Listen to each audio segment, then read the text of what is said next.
ദൈവനാമം മഹത്വപ്പെടുമാറാകട്ടെ. പ്രിയപ്പെട്ടവരെ, ദൈവവചനത്തെ സംബന്ധിച്ച് നമ്മുടെ ആലോചനയ്ക്ക് വിഷയമാക്കുവാൻ തക്കവണ്ണം വീണ്ടും നമ്മൾ അടുത്തു വന്നിരിക്കുന്നു. തീർച്ചയായും ഒരു നല്ല ദിവസം, ഒരു സുദിനം നിങ്ങൾക്ക് ഞാൻ ആശംസിക്കുന്നു. ഓരോ ദിവസവും നമ്മളുടെ ജീവിതത്തിൽ കടന്നു പോകുമ്പോൾ നാം എന്തുമാത്രം നമുക്ക് നിത്യജീവന് യോഗ്യരായി നമ്മെ തീർക്കുവാൻ തക്കവണ്ണം നമുക്ക് നമ്മളെ ശുദ്ധീകരിച്ചെടുക്കുവാൻ സാധിക്കുന്നു എന്നുള്ളത് നാം ശ്രദ്ധിക്കേണ്ട കാര്യമാണ്. ദൈവത്തിൻ്റെ വചനമാണ് നമ്മെ ശുദ്ധീകരിക്കുന്നത്.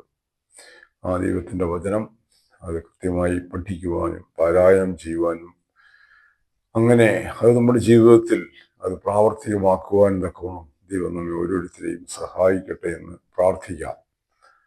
നാം ഈ കഴിഞ്ഞ ദിവസങ്ങളെല്ലാം ചിന്തിച്ചത് ഇസ്രായേലിനെ കുറിച്ച് തന്നെയാണ്. കാരണം ഈ ഒരു വിഷയം ഞാൻ പറഞ്ഞിരുന്നു. വിശുദ്ധ വേദപുസ്തകത്തിൻ്റെ ദൈവാത്മ വിശ്വസ്തത തെളിയിക്കുവാനുള്ള ഏറ്റവും വലിയ ഉപാധിയാണ് ഈ ഇസ്രായേൽ എന്ന ആ ജാതി.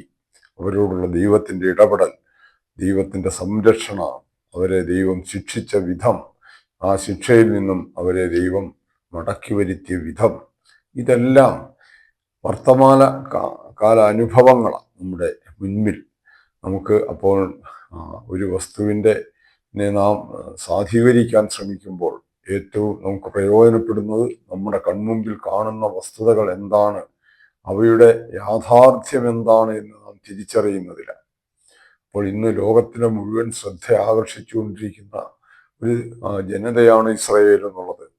അപ്പൊ ഈ ഇസ്രായേലിനെ ദൈവം എങ്ങനെയാണ്, ആ ഇസ്രായേലിനെ കുറിച്ചുള്ള ദൈവം രേഖപ്പെടുത്തിയിരിക്കുന്നത്, ദൈവം അവരെ എങ്ങനെയാണ് കാണുന്നത്, ഇതെല്ലാം കാണുമ്പോൾ നമുക്ക് തീർച്ചയായും വിശുദ്ധ വേദപുസ്തകത്തെ കൂടുതൽ ആശ്രയിക്കുവാൻ തക്കവണ്ണം അത് നമ്മെ സഹായിക്കും. അതുകൊണ്ട് വീണ്ടും ഇന്നും ഞാൻ ഇസ്രായേലിനെ സംബന്ധിച്ച്, വിശേഷിച്ചും ഇസ്രായേലിൻ്റെ യെരൂശലേം എന്ന് പറയുന്ന ഇസ്രായേലിൻ്റെ തലസ്ഥാനത്തെക്കുറിച്ച് നിങ്ങളോട് പറയുവാൻ ആഗ്രഹിക്കുക. യെരൂശലേം എന്നുള്ളത് അത് ഒരു പ്രതീക്ഷയുടെ, ഇസ്രായേൽ ജനത്തിൻ്റെ പ്രതീക്ഷയുടെ ഒരു കൊട്ടാരമാണ്. അതേസമയം അത് ഒരു കാലത്ത് ദുരന്ത ഭൂമിയായിരുന്നു, ദുരന്തങ്ങളുടെ ഒരു കലവറയായിരുന്നു ഈ യെരൂശലേം നഗരം. എന്നാൽ ആ ദുരന്തങ്ങളുടെ നടുവിലും അവർക്ക് പ്രത്യാശയുടെ പൊൻകിരണം അവരിൽ ഉദിപ്പിച്ചുകൊണ്ടിരുന്ന ഒന്നാണ് യെരൂശലേം എന്ന് പറയുന്ന ഈ നഗരം. അത് ആ നഗരത്തെക്കുറിച്ച്, അതിൻ്റെ ഏതാനും ചില സവിശേഷതകളെ കുറിച്ച് നിങ്ങളുടെ മുമ്പിൽ പറയുവാൻ ഞാൻ ആഗ്രഹിക്കുകയാണ്. ഈ യെരൂശലേം നഗരം അത് ദൈവം അബ്രഹാമിന് വാഗ്ദത്തം ചെയ്ത് നൽകിയ ഒരു പ്രദേശമാണ്. അബ്രഹാമിനോട് നമുക്കറിയാം, വാഗ്ദത്തങ്ങളുടെ അല്ലെങ്കിൽ ദൈവത്തിൻ്റെ ലോകത്തിനു വേണ്ടിയുള്ള ഒരുക്കിയിരിക്കുന്ന രക്ഷയുടെ ക്രമീകരണങ്ങളിൽ അത് അബ്രഹാമാണ് അതിൻ്റെ അടിസ്ഥാന കല്ല്, അല്ലെങ്കിൽ അതിൻ്റെ തൂണ് അബ്രഹാമിനോട് പറയുന്നു, നിന്റെ സന്തതി മുഖാന്തരം ഭൂഗോത്രങ്ങളെല്ലാം അനുഗ്രഹിക്കപ്പെടുമെന്നാണ് പറയുന്നത്. അപ്പൊ ആ അബ്രഹാമിനോട് ദൈവം പറയുന്നു, ഉൽപ്പത്തി പുസ്തകം 15-ാം അധ്യായത്തിന്റെ 19-ാം വാക്യം നാം കാണുമ്പോൾ ഇങ്ങനെയാ വായിക്കുമ്പോൾ കാണുന്നത്, അന്ന് യഹോവ അബ്രഹാമിനോടൊരു നിയമം ചെയ്തു, നിന്റെ സന്തതിക്ക് ഞാൻ മിസ്രയീം നദി തുടങ്ങി ഫ്രാത്ത് നദിയായ മഹാനദി വരെയുള്ള ഈ ദേശത്തെ കേന്യർ, കെനീസ്യർ, കദ്മോന്യർ, ഹിത്യർ, പെരീസ്യർ, എഫായിമ്യർ, അമോര്യർ, കനാന്യർ, ഗിർഗസ്യർ, യെബൂസ്യർ എന്നിവരുടെ ദേശത്തെ തന്നെ തന്നിരിക്കുന്നു. അബ്രഹാമിന് എഴുതി കൊടുത്ത ഒരു ടൈറ്റിൽ ഡീഡാണ്. അബ്രഹാമിന് ലഭിച്ച ഒരു മുന്നാധാരമാണ് നമുക്ക് കാണാൻ സാധിക്കുന്നത്. ഈ പ്രദേശം ദൈവം അബ്രഹാമിന് തീരെഴുതി കൊടുത്തതാണ്. എന്നിട്ട് ഇന്ന് അനേകരും ചോദിക്കുക, ഈ പ്രദേശത്തിന്, ഇസ്രായേൽ ജനത്തിന് എന്ത് അവകാശമാണെന്ന് ചോദിക്കുക. ഇത് ദൈവത്തിൻ്റെ ഈ നിവർത്തികൾ, ഇത് ഉൽപ്പത്തി പുസ്തകം മോശ ഈ അനുഭവങ്ങൾ എഴുതുമ്പോഴേ ക്രിസ്തുവിനും 1500 വർഷങ്ങൾക്ക് മുമ്പാ മോശ ഇത് എഴുതുന്നത്. അപ്പൊ നമ്മൾ നോക്കുക, അബ്രഹാമിനോട് പറഞ്ഞിരിക്കുന്ന വാഗ്ദത്തം, ഇത് നിനക്ക് തന്നിരിക്കുന്നു, ഈ ദേശത്തെ നിനക്ക് തന്നിരിക്കുന്നു എന്നാ പറഞ്ഞു. വീണ്ടും 16-ാം അധ്യായം 17-ാം അധ്യായത്തിന്റെ 8-ാം വാക്യം ഇങ്ങനെയാ പറയുന്നത്: ഞാൻ നിനക്കും നിന്റെ ശേഷം നിന്റെ സന്തതിക്കും നീ പ്രവാസം ചെയ്യുന്ന ദേശമായ കനാൻ ദേശമൊക്കെയും ശാശ്വത അവകാശമായി തരും. ഞാൻ അവർക്ക് ദൈവവുമായിരിക്കും. ദൈവം പിന്നെയും അബ്രഹാമിനോട് അരുളി ചെയ്തത്: നീയും നിന്റെ ശേഷം തലമുറ തലമുറയായി നിന്റെ സന്തതിയും എന്റെ നിയമം പ്രമാണിക്കണം. എന്തു പറയുന്നു? ഞാൻ നിനക്കും നിന്റെ ശേഷം നിന്റെ സന്തതിക്കും നീ പ്രവാസം ചെയ്യുന്ന ദേശമായ കനാൻ ദേശമൊക്കെയും ശാശ്വത അവകാശമായി തരും. ഇതാണ് പറഞ്ഞിരിക്കുന്നത്. അപ്പൊ ഈ പറയുന്ന കനാൻ ദേശം ഇസ്രായേലിന് ഒരു ശാശ്വത അവകാശമായി ദൈവം അബ്രഹാമിന് എഴുതി കൊടുത്തിരിക്കുകയാണ്. നോക്കുക, ഈ പ്രദേശത്തിന്റെ അതിരുകൾ പോലും അത് സംഖ്യാപുസ്തകത്തിലേക്ക് നാം വരുമ്പോൾ നമുക്ക് കാണാൻ സാധിക്കും. ഇതിന്റെ അതിരുകൾ നിർണയിച്ചു കൊടുത്തിട്ടുണ്ട്. ഞാൻ ആ ഭാഗം വായിക്കാം. സംഖ്യാപുസ്തകത്തിൽ നിന്നത് വളരെ വിശദമായ ഒരു ഭാഗമാണ്. അതുകൊണ്ട് അത് മുഴുവൻ വായിക്കാൻ നിന്ന സമയം ഒത്തിരി കടന്നു പോകും. അതുകൊണ്ട് ഞാൻ അതിലേക്ക് കടക്കുന്നില്ല. അപ്പൊ ഈ കനാൻ ദേശത്തിന്റെ അല്ലെങ്കിൽ പലസ്തീന്റെ അതിരുകൾ ഏതൊക്കെയാണ് എന്നുള്ളത് വളരെ വ്യക്തമായി സംഖ്യാപുസ്തകം 33-ാം അധ്യായത്തിൽ ദൈവം അത് വിശദമാക്കി കൊടുക്കുന്നുണ്ട്. അത് നാം മനസ്സിലാക്കേണ്ട ഒരു കാര്യം അത് തന്നെയാണ്. അപ്പോൾ വീണ്ടും നാം നോക്കുക, യെരൂശലേം എന്നുള്ളത് ഇസ്രായേലിനെ സംബന്ധിച്ച് അത് എത്രയേറെ അവരുടെ പ്രത്യാശയുടെ ഒരു നങ്കൂരമാണ് ഈ പറയുന്ന യെരൂശലേം എന്ന് പറയുന്നത്. ഈ യെരൂശലേം അവർ കഷ്ടതകൾ അവരുടെ നടുവിലും ആ യെരൂശലേമിന്റെ മറ്റൊരു നാമധേയമാണ് സിയോൻ എന്നുള്ളത്. ആ സിയോനിലേക്ക് മടങ്ങിച്ചെല്ലുക എന്നുള്ളത് അവരുടെ പ്രതീക്ഷയുടെ, അവരുടെ ഏറ്റവും വലിയ പ്രത്യാശയും പ്രതീക്ഷയുമായിരുന്നു. സിയോനിലേക്ക് മടങ്ങിച്ചെല്ലണം എന്നുള്ളത്. നാം 137-ാം സങ്കീർത്തനം നാം നോക്കുക. 137-ാം സങ്കീർത്തനത്തിൽ ദാവീദ് പാടുന്നത് ഇങ്ങനെയാ: ബാബേൽ നദികളുടെ തീരത്ത് ഞങ്ങൾ ഇരുന്നു, സിയോനെ ഓർത്തപ്പോൾ ഞങ്ങൾ കരഞ്ഞു. അതിന്റെ നടുവിലെ അലരി വൃക്ഷങ്ങളിന്മേൽ ഞങ്ങൾ ഞങ്ങളുടെ കിന്നരങ്ങളെ തൂക്കിയിട്ടു. ഞങ്ങളെ ബദ്ധരാക്കി കൊണ്ടുപോയവർ സിയോൻ ഗീതങ്ങളിൽ ഒന്ന് ചൊല്ലുവീനെന്ന് പറഞ്ഞു. ഗീതങ്ങളെയും ഞങ്ങളെ പീഡിപ്പിച്ചവർ സന്തോഷത്തെയും ഞങ്ങളോട് ചോദിച്ചു. ഞങ്ങൾ യഹോവയുടെ ഗീതം അന്യദേശത്ത് പാടുന്നതെങ്ങനെ?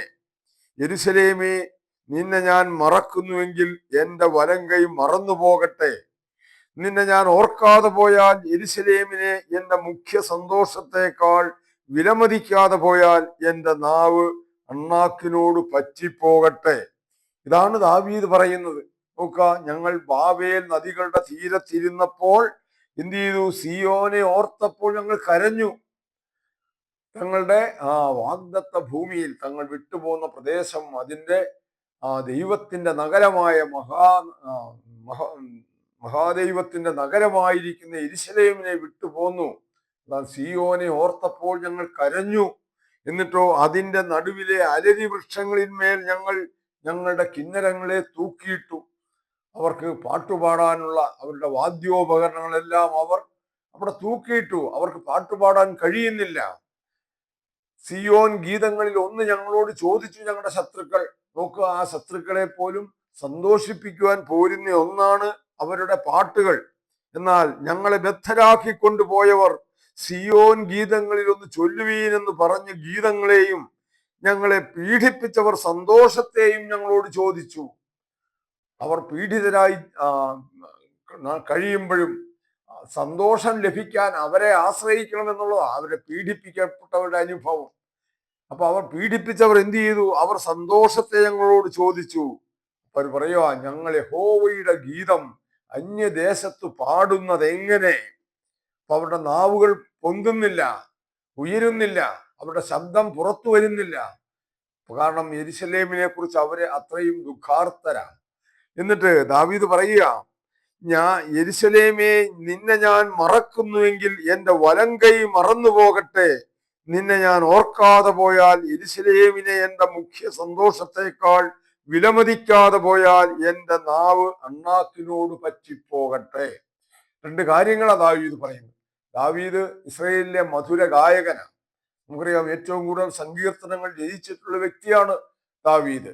അപ്പൊ മധുര ഗായകനും ആയിരിക്കുന്ന ആ ദാവീദ് പറയുക, എന്റെ നാവ് ഇസ്രയേലിനെ ഞാൻ ഓർക്കാതെ പോയാൽ എന്റെ നാവ് അണ്ണാക്കിനോട് പറ്റിപ്പോകട്ടെ എന്ന് പറഞ്ഞാൽ എനിക്ക് ഇനി ഗീതങ്ങളൊന്നും പാടുവാൻ എന്റെ കൈ വരണ്ടു പോകട്ടെ, ആ വാദ്യോപകരണങ്ങളൊന്നും ഒന്നും പാടുവാൻ, വാദ്യോപകരണങ്ങളൊന്നും പ്രവർത്തിപ്പിക്കുവാൻ എന്റെ കൈ അശക്തമായി തീരട്ടെ.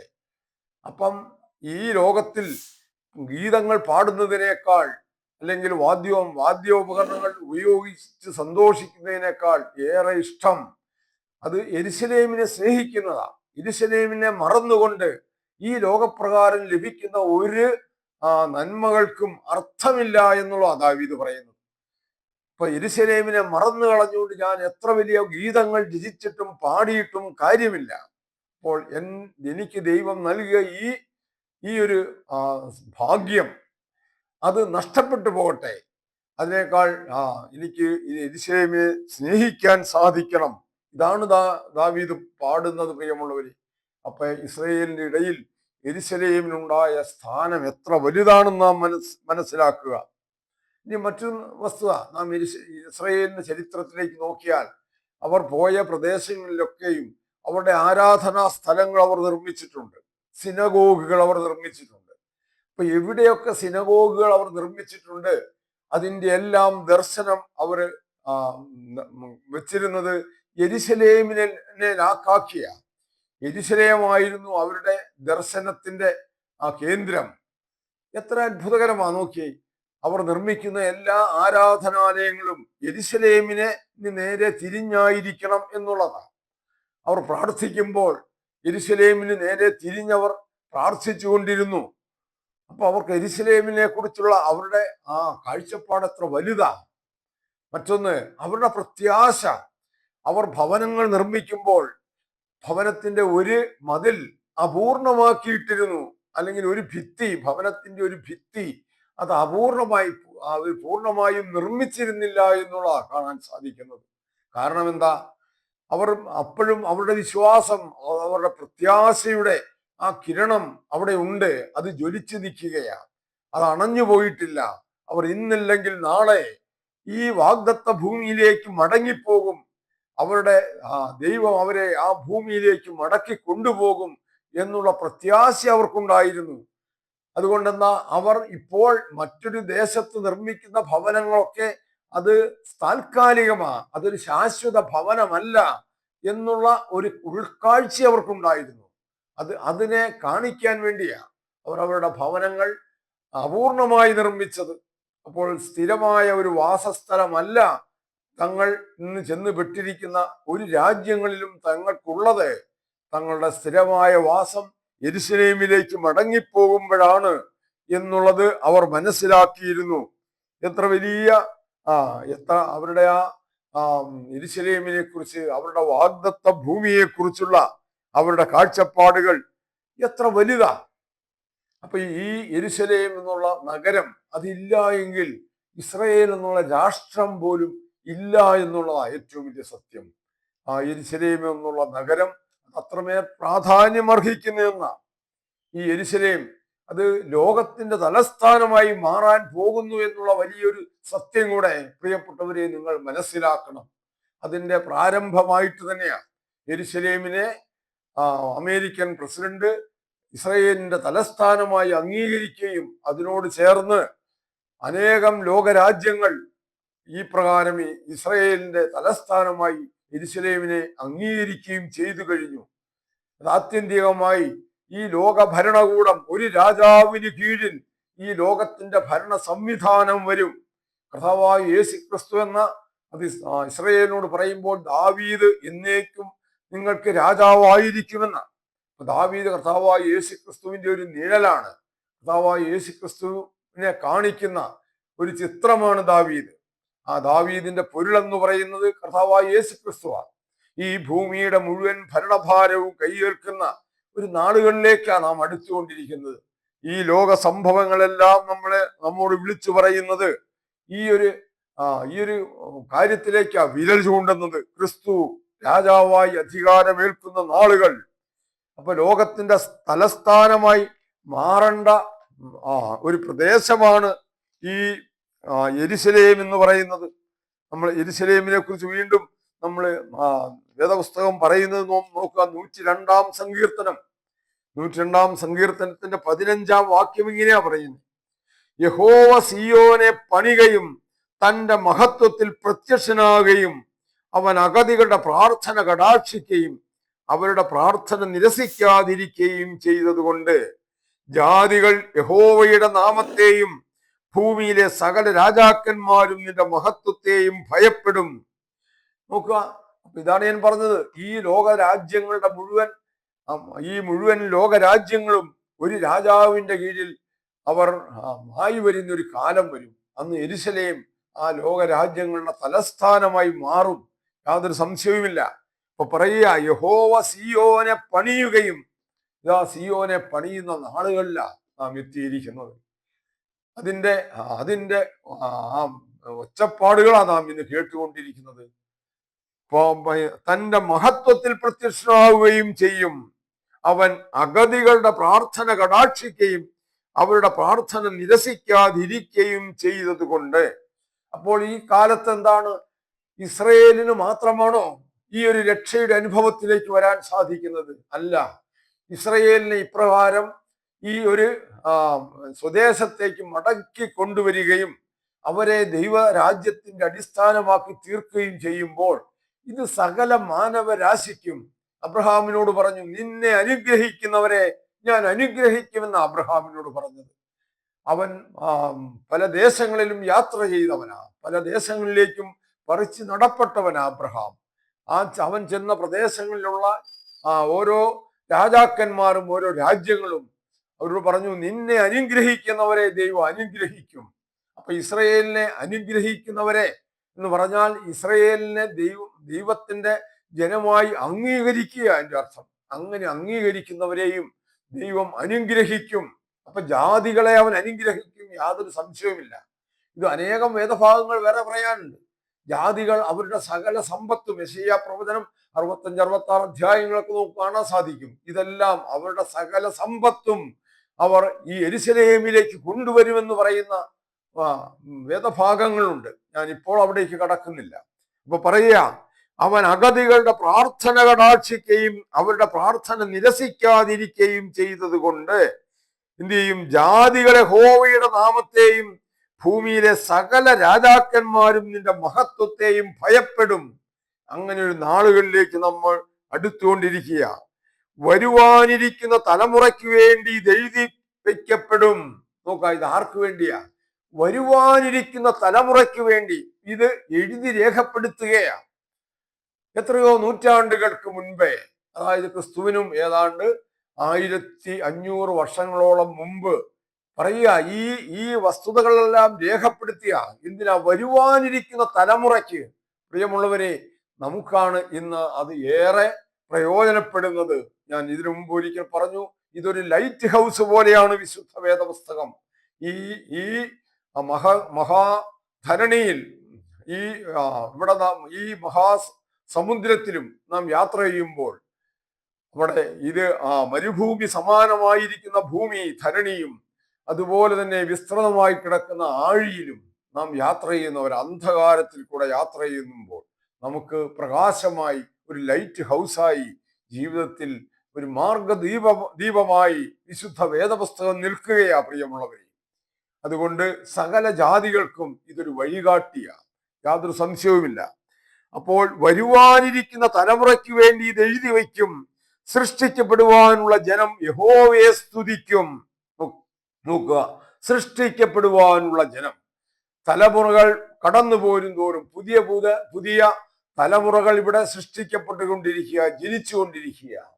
ഇനി ഒരു പുതിയ തലമുറ ഇവിടെ സൃഷ്ടിക്കപ്പെടുന്നത്, അതെ, സകല മനുഷ്യരും ദൈവത്തിന്റെ രാജ്യത്തിൽ മരണം വഴി ഈ ജീവിതത്തിൽ നിന്നും കടന്നുപോയിരിക്കുന്ന, ജീവിതത്തോട് വിട പറഞ്ഞിരിക്കുന്ന സകല മാനവരാശിയും കല്ലറകളിൽ നിന്നും ജീവനിലേക്ക് പുതുക്കം പ്രാപിച്ച് പുതുജീവൻ പ്രാപിച്ച് മടങ്ങി വരുമ്പോൾ അവരൊരു പുതിയ തലമുറയാ.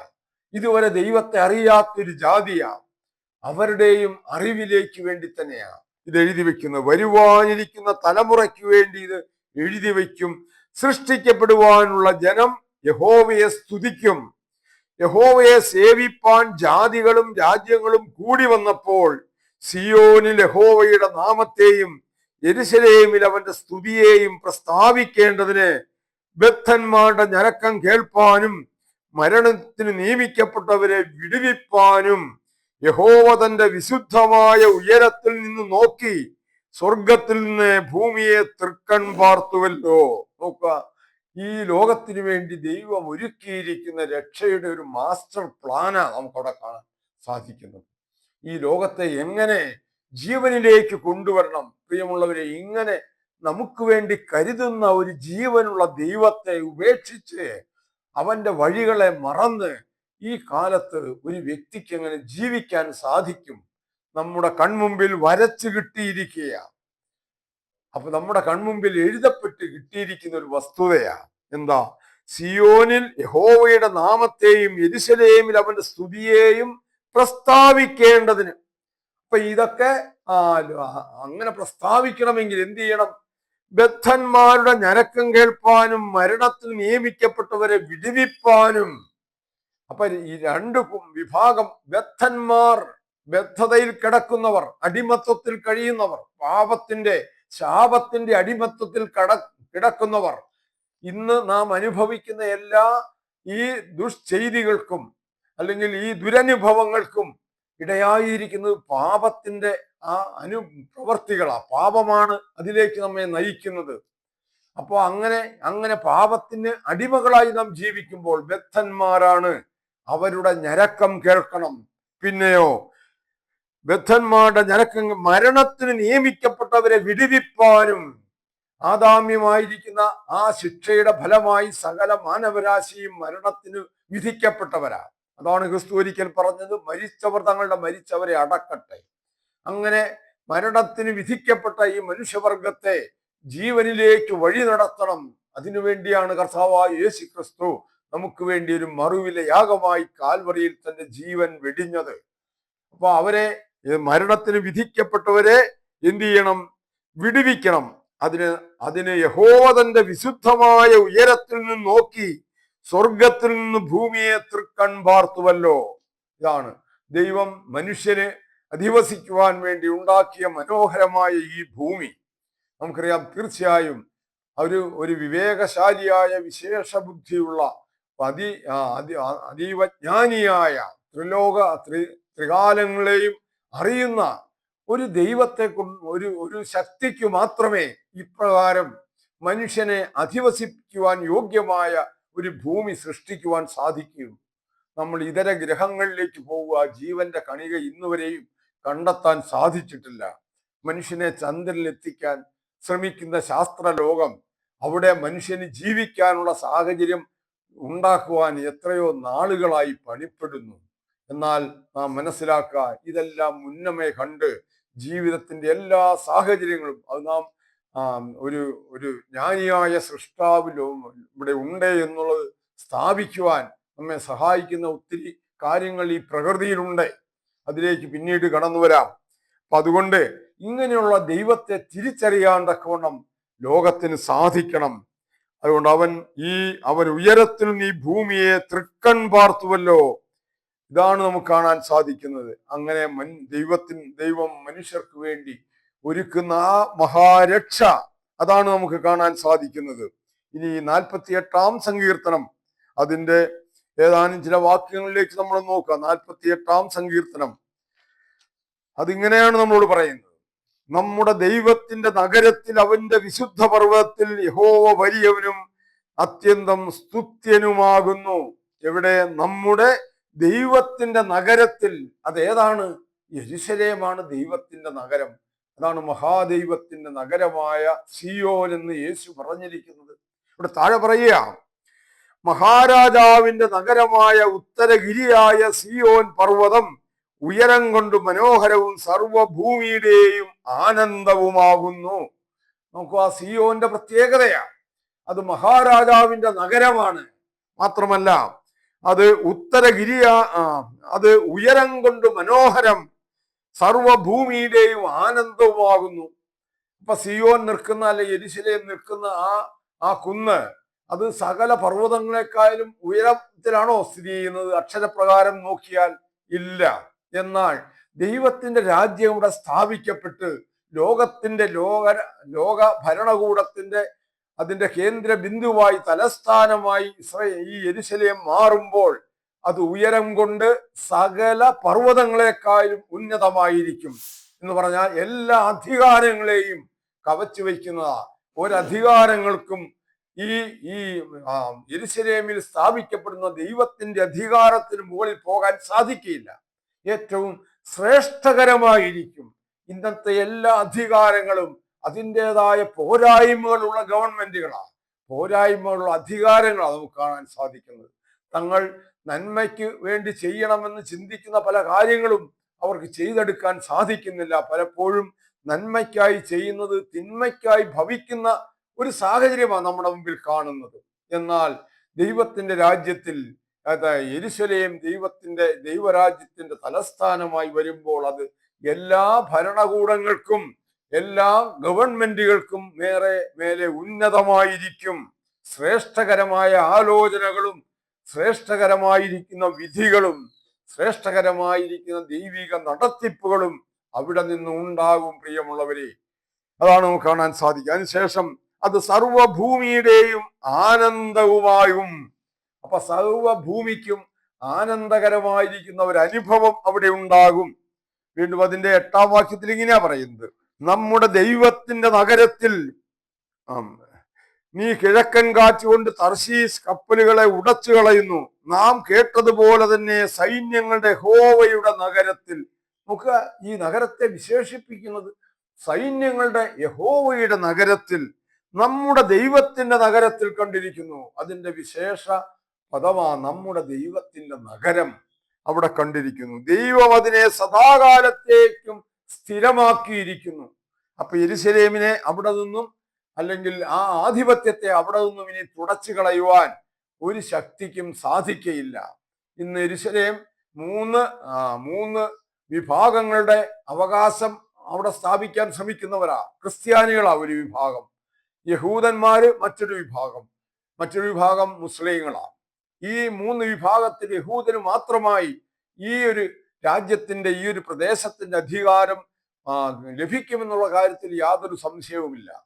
ക്രിസ്ത്യാനികൾ എന്ന് പറയുന്നവർ ഇന്ന് തന്നെ അവിടെ നടക്കുന്ന എക്സ്കവേഷൻസ് ഒക്കെ നടക്കുമ്പം അവിടെ കണ്ടെത്തിയിരിക്കുന്ന ആ ബൈബിളിൽ പറയുന്ന വസ്തുതകൾ പലതും കണ്ടെത്തി കഴിഞ്ഞു. അവിടെയൊക്കെ പുണ്യവാന്മാരുടെയും വിശുദ്ധന്മാരുടെയും കുരിശുകളും കുരിശുകളും പള്ളികളും സ്ഥാപിച്ച് അവിടെ നേർച്ചകാഴ്ചകൾ ഇടാനാ ഇന്നത്തെ ക്രൈസ്തവർ ശ്രമിക്കുന്നത്. അവിടെ ചെല്ലുന്ന വിനോദസഞ്ചാരികളിൽ നിന്നും പണം ഈടാക്കാൻ എന്താ മാർഗമെന്ന ക്രിസ്ത്യാനികൾ നോക്കുന്നത്. പ്രിയമുള്ളവരെ, എത്രയോ പേരെയാ ഇവിടെ നിന്നും അവർ കൊണ്ടുപോകുന്നത്. എന്നാൽ ഇവർക്കൊന്നും അവകാശപ്പെട്ടതല്ല, അത് ഇസ്രയേലിന് മാത്രം അവകാശപ്പെട്ടതാ. ദൈവമേ, നിന്റെ മന്ദിരത്തിന്റെ മധ്യേ ഞങ്ങൾ നിന്റെ ദയയെക്കുറിച്ച് ചിന്തിക്കുന്നു. നിന്റെ ന്യായവിധികൾ നിമിത്തം സിയോൻ പർവ്വതം സന്തോഷിക്കുകയും യഹൂദാപുത്രിമാർ ആനന്ദിക്കുകയും ചെയ്യുന്നു. നിന്റെ ന്യായവിധികൾ നിമിത്തം. ഇതുകൊണ്ടാണ് ഞാൻ ഇതിനു മുമ്പിട്ട് പറഞ്ഞത്, ന്യായവിധി എന്താണ്? ഇത് നിങ്ങൾ പഠിക്കണം, മനസ്സിലാക്കണം. ന്യായവിധി എന്ന് പറഞ്ഞാൽ അവിടെ ഏതാനും വ്യക്തികളെ നിത്യനാശത്തിലേക്ക് വിടുന്നതല്ല. ന്യായവിധി മനുഷ്യനെ നന്മയിലേക്ക് നടത്തുന്ന. യഹോവയുടെ ന്യായവിധികൾ ഭൂമിയിൽ നടക്കുമ്പോൾ ഭൂവാസികൾ നീതി പഠിക്കുമെന്നാണ് യെശയ്യാ പ്രവചനം 26-ാം അധ്യായത്തിൽ പറയുന്നത്. ഭൂമി സമുദ്രം വെള്ളം കൊണ്ടതുപോലെ ഭൂമി യഹോവയുടെ വചനം കൊണ്ട് അവന്റെ പരിജ്ഞാനത്താൽ നിറയും എന്നാണ് പറയുന്നത്.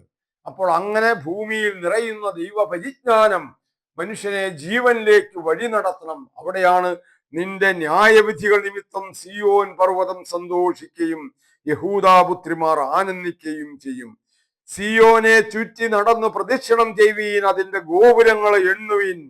വരുവാനുള്ള തലമുറയോട് അറിയിക്കേണ്ടതിന് അതിന്റെ കൊത്തളങ്ങളെ സൂക്ഷിച്ച് അരമനകളെ നടന്നു നോക്കുവീൻ. ഇതാണ് പറയുന്നത്. അതുകൊണ്ട് ഈ സിയോൻ, അതാ യെരുശലേം, അത് ദൈവത്തിന്റെ മഹാനഗരമാണ്. ഇതിനെക്കുറിച്ച് ഇനിയും വളരെയേറെ നിങ്ങളോട് പറയുവാനുണ്ട്. എങ്കിലും സമയ പരിമിതി കൊണ്ട് ഞാനിവിടെ ഈ വിഷയം ഇവിടെ ചുരുക്കുകയാണ്. ഇത് അത് അവർക്ക് അവകാശ ഭൂമിയായി നൽകിയിരിക്കുന്നു. ദിനവൃത്താന്ത പുസ്തകത്തിൽ നാം കടന്നു ചെല്ലുമ്പോൾ നമുക്ക് അവിടെ അനേകം വേദവാക്യങ്ങൾ കാണാൻ സാധിക്കും. അവയൊക്കെയും ദൈവം അനുവദിച്ചാൽ അടുത്ത ദിവസം നമുക്ക് ചിന്തിക്കാമെന്ന് പ്രതീക്ഷിച്ചുകൊണ്ട് പ്രത്യാശിച്ചുകൊണ്ട് ഞാൻ ദൈവസന്നിധിയിൽ താഴ്മയോടെ എൻ്റെ ഇന്നത്തെ ഈ വാക്കുകൾ ഇവിടെ പര്യവസാനിപ്പിക്കുന്നു. ദൈവം നിങ്ങളെ അനുഗ്രഹിക്കട്ടെ.